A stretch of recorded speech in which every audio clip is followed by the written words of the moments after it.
In this video, guys, we are going to look at how to deal with a loss in discipline. Stay tuned.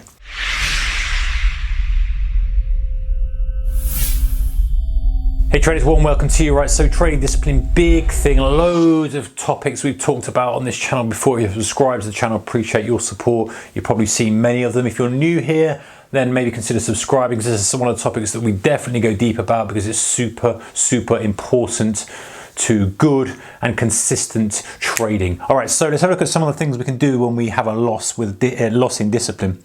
So first things first, we fix errors immediately. Something Linda Bradford-Rashke said many times before in kind of her books and bits and pieces, and it's definitely the right thing to do. If you make a mistake, fix it immediately. And that really is from a perspective of, if you trade too much size, if you take a trade you shouldn't be taking, get out of it, cut the trade.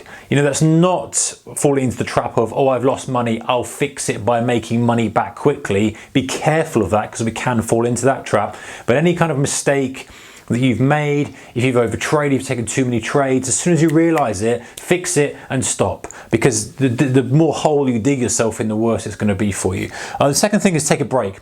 Once you're flat, you're out of the position, you've recognized that you've kind of broke rules, your disciplines are not doing so well, take a break. You know, especially walk away from the screen, because when you're in that position, a vulnerable position of wanting to kind of trade and undo the damage, and you end up just getting in a vicious cycle. And even if you're swing trading as well, guys, you take a break, flatten the positions up and go, right, you know what, I'm going to take a break and reflect on what I've done, give my brain a chance to reflect and understand what's actually happened there.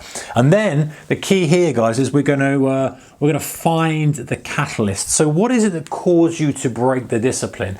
Very often there is a catalyst. Maybe you've had a string of losers and you wanted to get the money back, so you revenge traded. Maybe you had a string of winners and you feel overconfident and cocky. Or maybe it's just a quiet market and you kind of pull the trigger. Maybe there's a certain type of setup, it's a volatile market, you get involved too soon. Or maybe you didn't put your stop, whatever it is, there's nearly always a catalyst to you doing something that you didn't really want to do. If you can identify that, then the beautiful thing is, once you've identified and found that catalyst, then you can take steps to not let it happen again. Because the thing is as well, guys, is to frame the loss in discipline in a positive angle, positive light. Yes, you might not be very pleased with what it's done to your P&L or whatever it may be, but if you can frame it in a different light and say, hey, you know what, actually that's happened for me, because now what I can do is I can take stock of that, and it's not killed me, it's not wiped me out completely.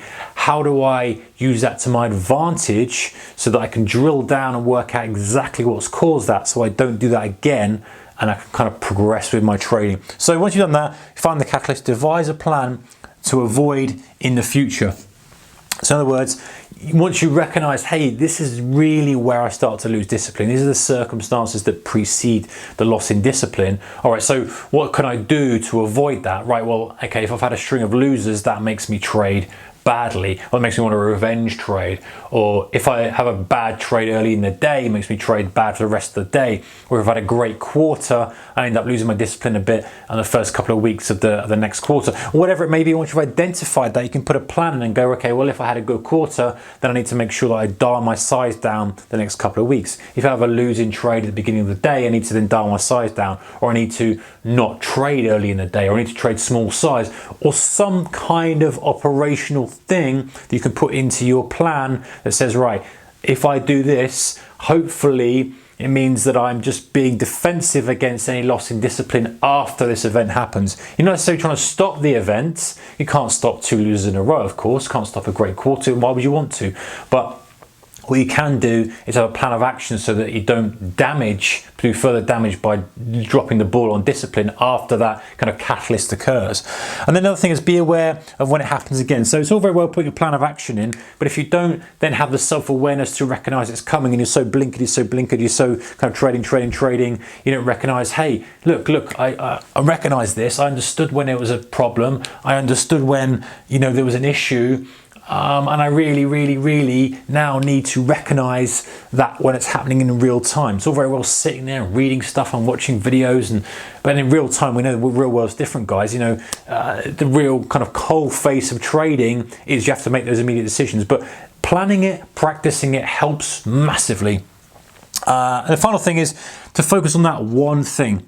So I'm a big believer in this, and the more books I read about great thought leaders and about great business people, I know about great entrepreneurs and about great traders, and anyone kind of great in their field, if they're a great athlete, you know, everyone says this, and it's to focus on the one thing. So in this context, you want to focus on the one thing that's causing you, you've identified here, that's causing you to lack discipline. There might be many of them, but just do one at a time. So the next week you trade, you go, right, I'm going to look out for the time when that thing happens, that losing trade at the open, 2 trades in a row, 2 days in a row losing, volatile market, quiet market. I'm going to look to identify that, and I'm going to purposely make sure that I don't fall into the same trap that I did last time. So once you do that, then it becomes a habit. It becomes a habit for you to recognize that that's a vulnerability for you, and you go, right, now I can move on to the next thing, the next thing, the next thing. I think with trading, guys, we're trying to fix too many things at once, and it's very challenging and hard to do. So focus on that one thing. All right, guys, how to deal with a loss in discipline. It happens to all of us. Don't beat yourself up too much about it, and it will always happen in the future. You're always going to do something you shouldn't have done.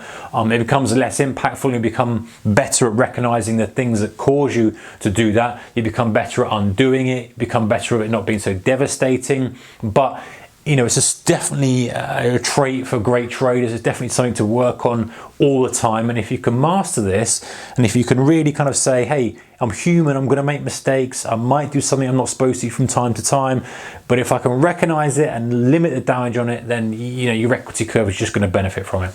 All right, guys, appreciate all your support, likes, shares, subscriptions, etc. And by the way, check out our channel sponsor. The link to them in the description below. Take care. See you next one. Bye bye.